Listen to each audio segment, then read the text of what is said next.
This is the story of Puss in Boots. A poor miller had 3 sons, and when he died, all that he left behind was a mill, a donkey, and a cat. "Since I'm the oldest," said the first son, "I'll take the mill." The second son quickly said, "And I'm next. I'll take the donkey." They looked at their younger brother, Marquis. "How lucky you are! You shall have the cat." The poor fellow shook his head as his brothers left. It was not fair at all.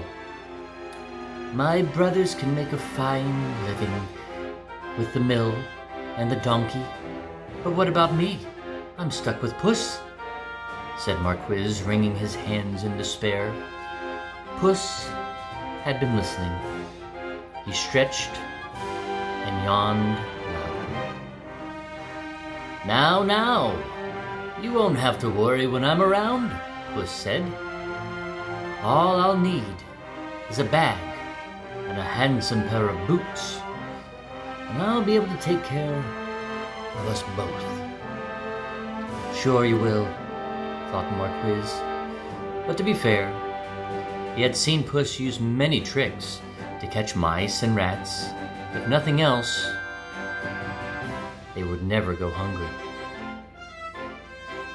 Soon, the cat was given his own pair of boots and the new bag that he asked for. The boots fitted him perfectly, and he looked very smart. Puss packed a juicy cabbage and some bran in the bag and slung it around his neck. He polished his whiskers and set out. Puss headed straight to a spot where there were plenty of rabbits. He had a great plan in mind. Puss opened the bag wide and hid behind a tree. Soon, a rabbit came hopping by.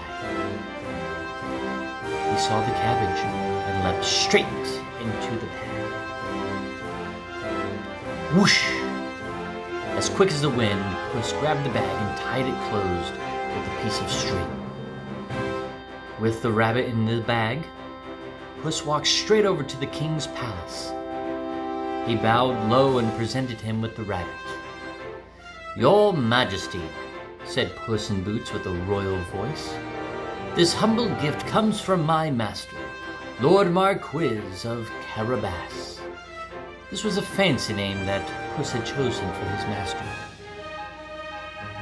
"What a thoughtful gift," said the king, who loved roasted rabbit. The next time, Puss managed to catch a brace of partridges and took them once again to the king. "This is wonderful. Tell your master I'm very pleased," said the king, who loved partridge stew even more. This went on for 2 months. Puss was becoming an expert at catching game, and the king was getting plumper. Puss knew lots of things. He was such a clever cat. For instance, he knew just when and where the king would be out riding in his carriage with his daughter. "I think that Marquis and I should go out for a walk today," thought Puss one sunny Saturday.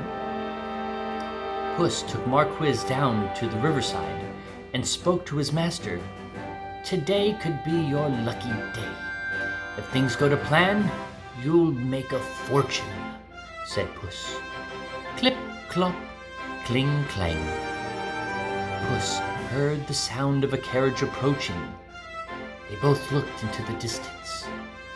It was the king's carriage. "What should I do?" Marquis asked, ready to obey. He had grown happier with the food Puss brought in every day.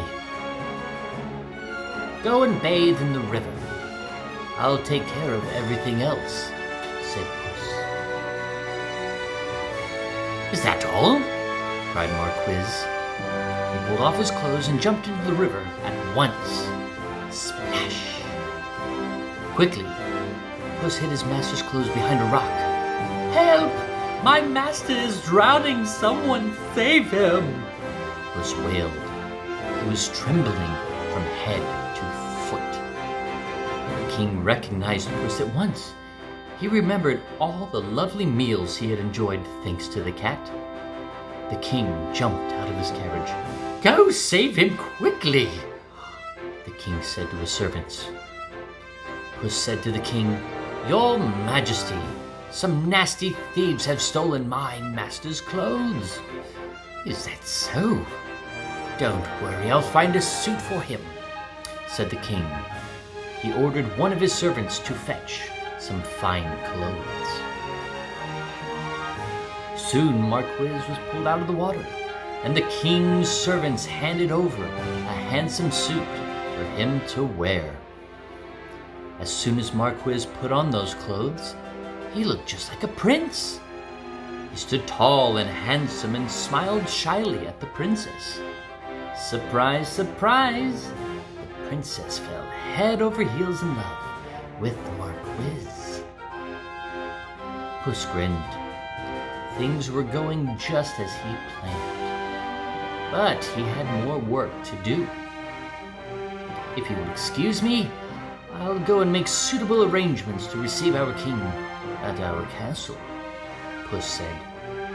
Marquis was puzzled because he didn't live in a castle, but he kept quiet. Puss ran ahead and met some men mowing the fields. "My good fellows, stop your work and listen. The king is coming this way, and you are all in grave danger. The only way to save yourselves is to say that these fields belong to Lord Marquis of Carabas," Puss announced. The mowers looked at Puss in surprise. "We're scared. This Lord Marquis must be very powerful," they thought. They agreed to do exactly what the cat said to save themselves. Puss went ahead and saw some men and women reaping the grain in the field. "My good fellows, you can reap later. But listen to me now.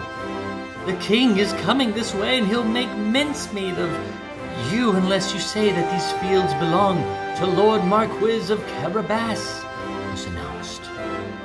The reapers were very puzzled, but they definitely did not want to become mincemeat. They promised to tell the king that the fields belonged to nobody but Lord Marquis of Carabas. Puss went ahead and warned everyone to tell the king that the land belonged to Lord Marquis. The people thought it wouldn't be right to mess with Lord Marquis. They decided to do exactly as the cat asked. But Puss still had more work to do. Huff, puff, he ran all the way until he reached a huge castle. Can you guess whose castle it was? Yes, the castle and all the lands belonged to a fierce and powerful ogre. But Puss was not scared of the ogre. He knocked at that door of the castle. Blim blam! 2 guards opened the door. "I'd like to pay my respects to your mighty master," said Puss. The guards knew that the ogre loved anybody who admired him, so they let Puss in at once. Puss bowed low to the ogre. "I have heard much about your great powers. Is it really true that you can transform yourself into any animal you wish?" asked Puss. "Even a lion?" "Watch me," said the ogre. Right before Puss's eyes, he transformed himself into a mighty lion. He roared so fiercely that Puss sprang up, the curtains in fright. The ogre laughed loudly. "Ha ha ha ha! That's amazing," said Puss. "But I bet you can't turn yourself into a small creature." the most difficult thing in the world. I can, said the ogre. No. It would be impossible for a mighty ogre to turn into something like, for instance, a mouse, said Puss. Oh, really? Said the ogre, snapping his fingers. Boom! The ogre became a tiny mouse and scurried across the room. Quick as lightning, Puss pounced onto the mouse and ate it in one gulp. Puss licked his lips. He clapped his hands 3 times and summoned all the people living in the castle. The ogre is no more, Puss announced. Will you accept Lord Marquis of Carabas as your master? He is kind and just, good and generous. The guards, maids, cooks, servants, and everyone else that lived in the castle looked at Puss in surprise. But they nodded at once. They had never really liked the ogre anyway. Puss ordered everyone to prepare a feast for Lord Marquis and his very special guest, the king himself. Meanwhile, the king traveled through the countryside, speaking to the people. He was very surprised to learn that almost all the land around him belonged to the young man by his side. When the king's coach finally reached the castle, Puss ran out to welcome them. Welcome to our humble abode, Puss said to the king. The king gulped. The castle was bigger and even more stunning than his own. Puss led them straight to the huge dining hall.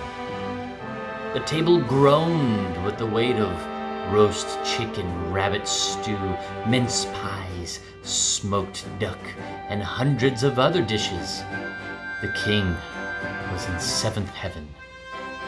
After eating the great feast and sipping the finest wine he had ever tasted, the king said, My dear Lord Marquis, I'd be delighted if you would marry my only daughter.